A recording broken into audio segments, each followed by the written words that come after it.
분에게 인사하십시다. 그러네요. 또 지석이를 보니 하나의 오늘 본것 같습니다. 오늘 함께 우리 주신 말씀은 신약성경 야고보서 7절부터 11절의 말씀으로 복되도다 인내하는 자여 라는 제목으로 하나님의 말씀을 선포합니다. 약 20년 전이죠. 20년 전, 그러니까 벌써 20년 전이라고 해도 2000년 밀레니엄 시대로 넘어가면서 현대 사회를 뭐로 얘기했냐면 3I로 이야기했습니다. 그러니까 3I가 뭐냐면 IQ, 인더스트리, 그다음에 인스턴트. 그러니까 현대 사회를 뭐냐면 뭘 중요시 여기냐면 IQ, 지능지수죠. 지능지수. 얼마만큼 머리가 좋고 빠르고 계산이 빠르고 정확한가. IQ와 인더스트리, 공산화, 그러니까 제조화, 제조공업화 하는 것, 산업화에 대한 이야기. 또 얼마만큼 많은 대량의 물건들을 만들어서 어떻게 보낼 것인가. 빠른 시간 안에 많은 것을. 그리고 세 번째가 인스턴트 하시는 것처럼 빨리빨리 즉흥적으로 움직여가는 것. 그게 바로 20세기에서 21세기로 넘어갈 때 화두였습니다. 그런데 우리가 20년이 지났 지금 보면 이 세 가지가 다 무너졌어요. IQ라고 하는 것도 이제는 IQ를 얘기하지 않습니다. 오히려 EQ, 감성지수, 또는 SQ, 사회적 지수, 대인관계 이런 능력들을 더 강화시키고 있거든요. 또 인더스트리 같은 경우도 제조 쪽을 계속 강조했다면 이제는 서비스를 계속해서 강조하고요. 무형자산을 이야기하죠. 물론 다시 또 코로나 이후로 인더스트리가 또 주목을 받고 있긴 하지만 아무튼 그것도 좀 무너진 것 같고요. 인스턴트 빨리빨리 즉흥적으로 움직이는 것을 바랬다면 지금 이제 사람들도 요즘 보는 거 보면 삼시세끼 뭐 이런 것도 보잖아요. 그런 게 다 슬로시티. 그게 뭐냐면 너무 빨리빨리 움직이기가 너무 힘들더라. 그러니까 아무것도 없이 그냥 새끼 밥 해먹는 거 보는데 이렇게 보고 있잖아요. 저희 사모님 제일 좋아하시는 것은 자연인. 나는 자연인이다. 이거 보시거든요. 나는 항상 볼 때마다 등장인물 빼고는 다 똑같은데 아무 생각 없이 보시거든요. 그러니까 그런 걸 갈망하는 게 있는 거예요. 사람들 마음에. 이 세 가지에 지쳐 있는 거죠. 이 앞서 말한 3I, IQ나 인더스트리의 공통점이 뭐냐면 급하게 처리하겠다는 거예요. 시간의 재촉, 시간에 촉박하다는 거예요. 그렇게 해서 계속 우리는 여기까지 달려왔거든요. 사람을 찾아도 좀 머리가 빨리 돌아가는 사람, 그 다음에 먹을 것도 빨리 이제 3분을 넘어서 1분도 넘어가고요. 우리는 되게 아주 인내 없는 삶을 살아가거든요. 급한 삶, 천천히가 아니라 빨리빨리. 저희 집은 쿠팡을 사용하는데, 쿠팡이 아니라 쿠쿠, 밥통 있잖아요.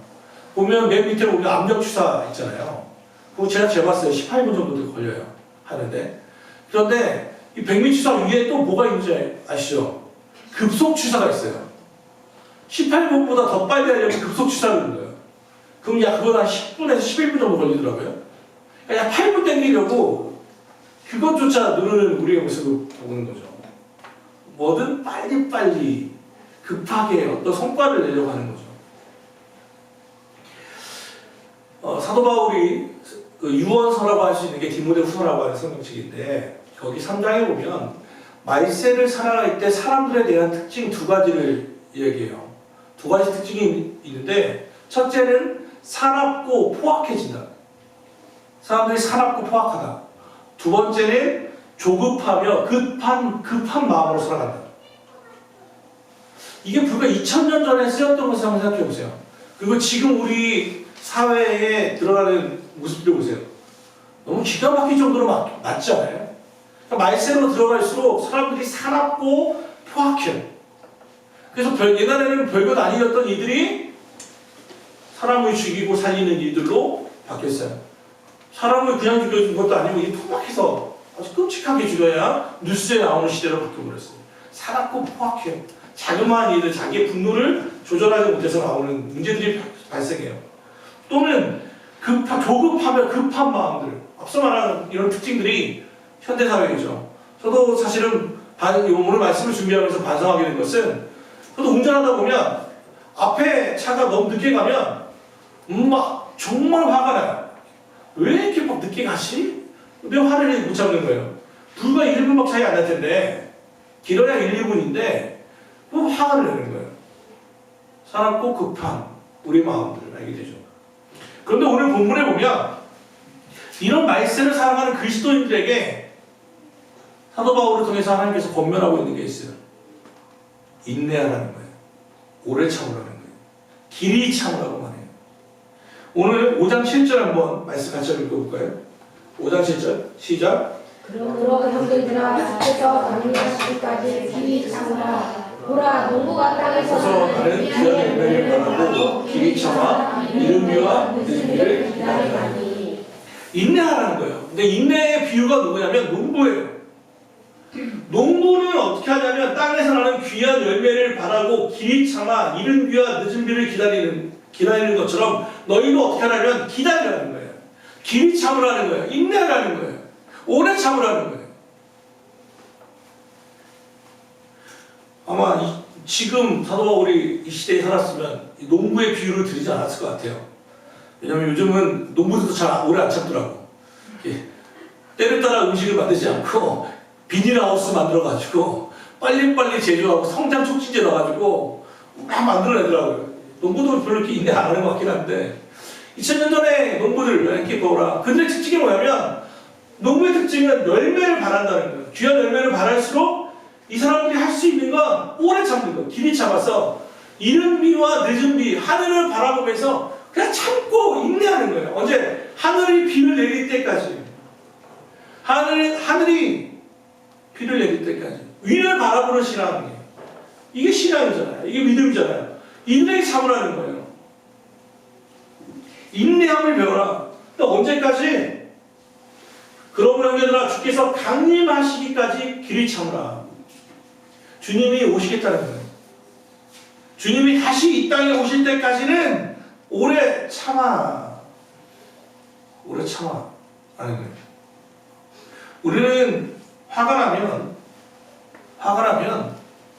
막 하잖아요. 부부싸움 할 때 보면 부부싸움마다 그런 얘기 할 때 있거든요. 야, 내가 너 10년을 두고 참았는데 할 때 이 참음은 참음이 아니고 벼름이라고 해요. 벼른 거죠. 이런 오래 참음 말고 참아야 하는 이유가 뭐냐면 주께서 강림이 하시기까지 여기 얼마만큼 참을 거냐에 대한 얘기잖아요. 또 8절 주의 강림이 가까우시니라. 주님이 다시 또 오시니까 또 기다려야 되는 거예요.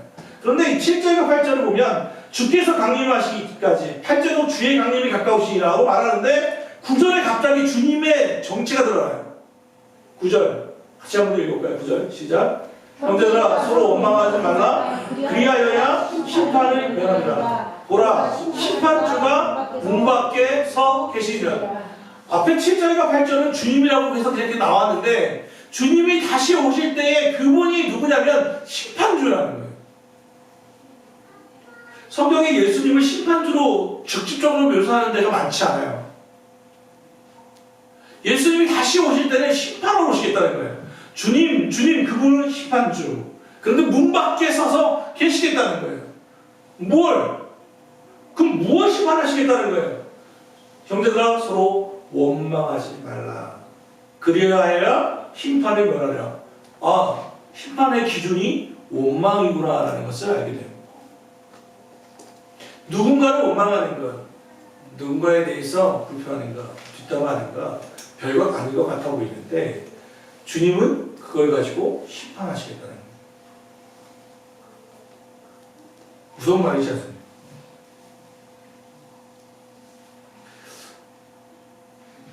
주님이 오셔서 예수께서 다시 이 땅에 오실 때 그냥 2000년 전에 오실 때는 당신의 대속 제물로 우리를 위해 죄를 끊기 위해서 이 땅에 오신 어린 양의 모습으로 오셨다면 다시 오실 때는 심판주의 모습으로 오시겠다고 말합니다. 그러면 우리에게 주어지는 것은 의무는 뭐냐면 오래 참는 것, 길이 참는 거예요. 왜? 어떻게 참을 수 있습니까? 주님이 오시는 것을 알고 있기 때문에 그렇습니다. 반드시 온다라고 하는 것을 우리는 배웠기 때문에 11절에도 보라 인내하는 자는 우리가 복되다 하나니 너희가 욥의 인내를 들었고 주께서 주신 결말을 보았거니와 라고 말하고 있거든요. 어떻게 되는지에 대한 이게 결말, 이 드라마가 끝이 어떻게 나는지를 알고 있으면 기다릴 수 있어요. 인내할 수 있어요. 근데 이걸 모르면 조급해지고 급해지는 거예요. 누군가에 대해서 원망하고 비평하고 싶은 마음이 있는데 그 마음을 참으라는 거예요. 왜? 주의 결말이 있잖아요. 결말. 어떻게 나는지 아니까. 그래서 성경은 우리에게 금하는 게 뭐냐면 직접적인 보복을 하지 말라는 거예요. 우리에게 원수지는 사람들에게 우리가 직접적으로 싸우지 말라는 거예요. 로마서는 뭐라고 말하냐면 주님의 진노하심에 맡겨버리라고 말하거든요. 힘이 없어서가 아니에요. 힘이 없어서가 아니라 내 손에 피를 묻히지 않기 위해서 하나님의 진노하심에 그냥 맡겨버리는 거예요. 위탁해버리는 거예요. 하나님 내 손을 떠났습니다. 주님이 해결하십시오. 를 하라는 거예요. 그게 로마서의 가르침이거든요. 주님의 진노하심에 맡겨라. 그러면 우리는 오래 참는다는 걸 뭘까 생각해보면 오래 참는다 생각하면 불교적 생각을 해요. 삭힌다. 무협지를 많이 본 사람들은 내공 같은 거 생각해요. 화가 난 것을 수련하는 거죠. 그래야 오래 참을 수 있다고 생각해요. 그런데 이렇게 참으면 뭐가 나냐면 명치가 아파질 거예요. 이것을 전문 용어로 화병이라고 해요. 화를 참으면 화병이 나요. 기독교는 좀 달라요. 오래 참는다는 것은 누르는 게 아니고 토하는 거예요. 다윗을 이해할 수 있어요. 다윗은 수많은 가지 원수들을 만났거든요. 억울하고 당했거든요. 그때 다윗이 했던 게 뭐냐면 오래 참는 게 뭐냐면 토하는 거였어요. 누구 앞에? 하나님 앞에서 자기 마음을 토했어요. 하나님 내가 그 인간을 만났어. 내가 그 사람의 원수의 허리를 꺾어버리십시오. 하나님 그 인간뿐 아니라 그 인간의 가문을 멸해버리십시오. 진멸하십시오. 성경에 그런 얘기가 있어요. 이 인간을 내가 화가 너무 나서 이 하나로 안 되겠습니다. 완전 집안을 멸해버리십시오. 막 해요. 막 토하다 보면 다 토하고 나니까 끝에 긍휼함이 나타나는 거예요. 긍휼함이. 그래도 주님. 그래도 주님. 오래 참음이란 화를 삭히는 게 아니고 토하는 거예요. 그게 기독교예요. 마음을 토하고 막 참다 보면 마지막에 보면 어떻게 이런 말을 쓰지? 근데 막 마지막에 보면 끝에가 그렇게 나와요. 하나님을 찬양합니다. 내가 오래 잠잠히 여호와를 바라겠습니다. 사람 앞에서 다른 사람 앞에서 잠잠히 여호와만을 바라겠습니다. 하나님 가장 좋은 것으로 갚으십시오. 하나님을 신뢰하겠습니다로 시편을 끝나요. 그게 다윗의 위대함이에요. 여기서 오래 참음이란 그런 거예요. 예수께서도 오래 참으셨거든요. 앞서 말한 선지자들 12절에 형제들아 주의 이름으로 말한 선지자들 고난과 오래 참음의 본으로 삼으라. 많은 선지자들의 특징이 뭡니까? 이사야, 에스겔, 예레미야 이들의 예언의 특징은 환영받지 못했다는 거예요. 이들이 예언하면 회개하고 돌아오는 게 아니라 예언하는 것을 그들 입을 때렸다는 거예요. 예를 들면 이사야 같은 경우에는 나체로 3년 동안 살았어야 돼요. 아무것도 아니고 3년 동안만 있으면 사람들이 물어볼 거 아니에요. 왜 빨개 먹고 있어요? 이렇게 얘기하면 이사야가 이 말하는 거예요. 너희도 수치를 당해. 나처럼 이렇게 부끄러움을 당할 걸 이 말 하려고 3년 동안 이렇게 설교하는 게 아니라 3년 동안 이 얘기하려고 나체로 있는 거예요. 한쪽으로만 누워서 자고 왜 이렇게 이쪽으로 누워요? 하나님이 왼쪽을 불편하게 할 거야. 뭐 이런 식으로 얘기하는 거예요. 설교, 그 선지 행위라고 말하거든요. 예언 행위. 그런데 예언자들의 특징은 뭐냐면 이런 예언을 했는데 그들의 예언이 이루어진 것을 거의 보지 못했다는 거예요. 구약의 선지자들은 예수님이 올 거라는 메시아가 올 거라는 것을 계속 예언했지만 예수님이 오는 걸 본 선지자는 없어요. 마지막 선지자인 세례 요한 빼고는. 예수님이 온다고 믿었지만 그리고 이야기했지만 그것이 이루어지는 것을 보지 못했어요. 그들의 특징은 뭐냐면 고난당했고 오래 참았어요. 사랑하는 여러분, 가장 우리가 환영받지 못하는 단어가 뭘까 생각해보면 많은 여러 가지 있겠지만 성경에는 우리가 좋아하는 의들이 좋아하는 말 단어들이 있죠. 복, 은혜, 담대함, 풍성함. 좋아하는 단어들이 있어요. 눈에 확 띄는 단어들. 그러나 또 반대로 우리 눈에 잘 띄지 않고 보고 싶지 않은 단어들이 있죠. 고난, 십자가, 그런 것들, 사망, 음부, 이런 단어들. 그 중에 하나는 뭐냐면 인내라고 하는 단어예요. 인내도 별로 환영받지 못해요. 오래 참음이라는 것은. 그럼에도 불구하고 성경의 9가지 열매 중에 이 인내는 반드시 들어가요. 오래 참음.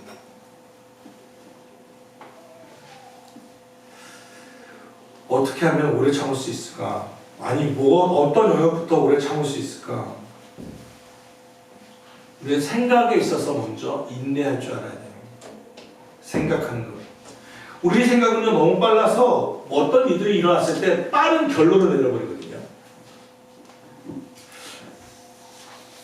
이게 완전하지 않은데 어떤 일이 딱 일어났다고 하면 바로 우리는 머리 계산이 너무 빨라서 야, 이건 이거야, 저건 저거야, 이거 복이야, 저주야 판단하고 끝장내버려요. 그렇게 하지 말라는 거예요. 다른 사람의 입장도 좀 생각해보라는 거예요. 이거 잘했던 사람이 누구냐면 요셉이라고 하는 사람이죠.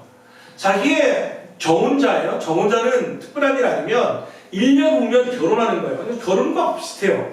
우리 약혼하고는 달라요. 정혼자는. 마리아와 정혼한 요셉이 있었어요. 그런데 어느 날 들려오죠. 정혼자인 마리아가 임신을 했다는 거죠. 자기는 잠자리를 가져본 적이 없는데 임신을 했대요. 우리가 지금 동정녀를 얘기하지만 그 당시 요셉의 심정을 생각해 보십시오.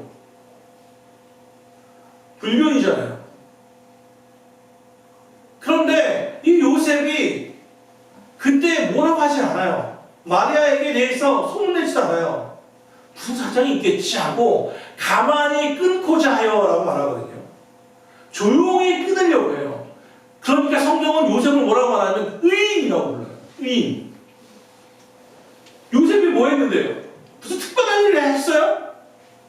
들어가지 않아요. 요셉이 한 일은 딱 하나예요. 마리아의 허물, 그가 보는 자기가 생각하기에는 정말 누구나 다 이해할 수 있겠죠. 불륜, 약속을 깨트림, 거기에 대한 분노가 있었을 텐데 그것에 대해서 먼저 결론내지 않았다는 거예요. 생각으로 그냥 가만히 끊으려고 했어요.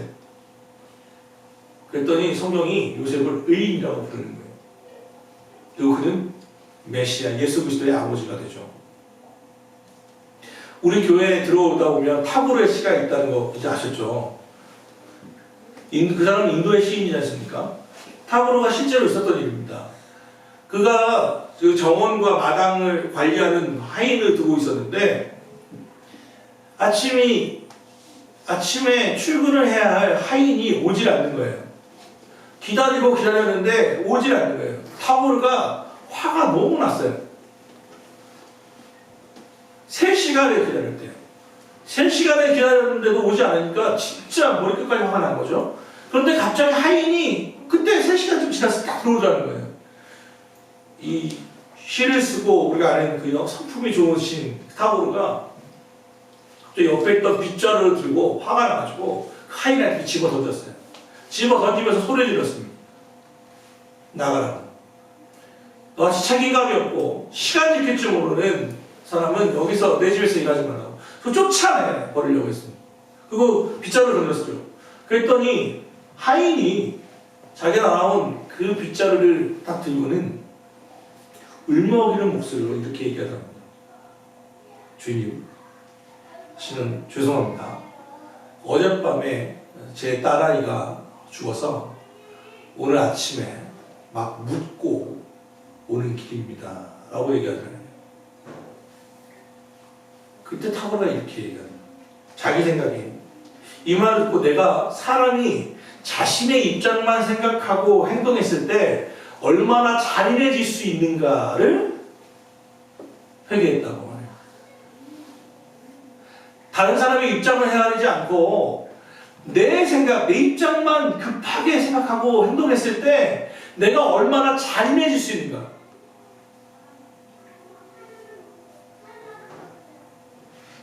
그에게도 무슨 사정이 있겠지 생각하는 게 아니라 내 입장에서 시간을 지키지 않고 무당으로 지각하는 정말 형편없는 놈이라고 생각했는데 그에게는 또 그 나름대로의 슬픔이 아픔이 있더라는 거죠. 그냥 우리는 이럴 때가 너무 많잖아요. 잔인해질 때가 있잖아요. 내 입장만 생각하다 보면 잔인해질 때가 있지 않습니까? 우리는 어린이 주일입니다. 좋은 부모와 약간 나쁜 부모의 차이가 뭐가 있을까? 그냥 부모의 차이는 오늘 말씀에 본다면 좋은 부모의 특징 중에 하나는 기다릴 줄 아는 게 진짜 좋은 부모죠. 아이들이 기다려줄 줄 안다면 조급해하고 야 답답하잖아요. 아이들 하는 걸 보면 우리가 좀 더 능률적으로 더 빨리 해줄 수 있거든요. 근데 아이들 하는 거 보면 아이들의 특징은 뭐냐면 미숙하다는 거죠. 시끄럽고 하는 일은 없고. 그런데 부모의 특징은 뭐냐면 그거를 기다릴 줄 알고 인내할 줄 아는 거예요. 그게 좋은 부모의 특징이 아닙니다. 저는 목사입니다. 저거 괜찮아 보이는 목사일지 모르겠습니다. 왜냐면 괜찮이 안 보이기 때문에. 그런데 하나님 앞에서 보면 하나님 앞에서는 우리가 자녀잖아요. 하나님은 우리의 좋은 부모시잖아요. 우리가 하나님이 선하시다 좋다라고 하는 이유가 뭐냐면 그분은 기다릴 줄 안다는 거예요. 그분이 오래 참으셨기 때문에 그나마 제가 이 정도 와 있는 거 아닙니까? 하나님이 오래 참아주셨으니까 우리가 악할 때 또 우리 죄성이 막 드러났을 때 우리가 마음대로 우리 뜻대로 살아갔을 때 하나님이 마치 저 주피터처럼 로마의 신화에 나오는 제우스처럼 번개를 던져서 죽였다면 사람을 징계했다면 여기에 살아있을 수 있는 존재할 수 있는 사람이 과연 얼마나 있겠습니까?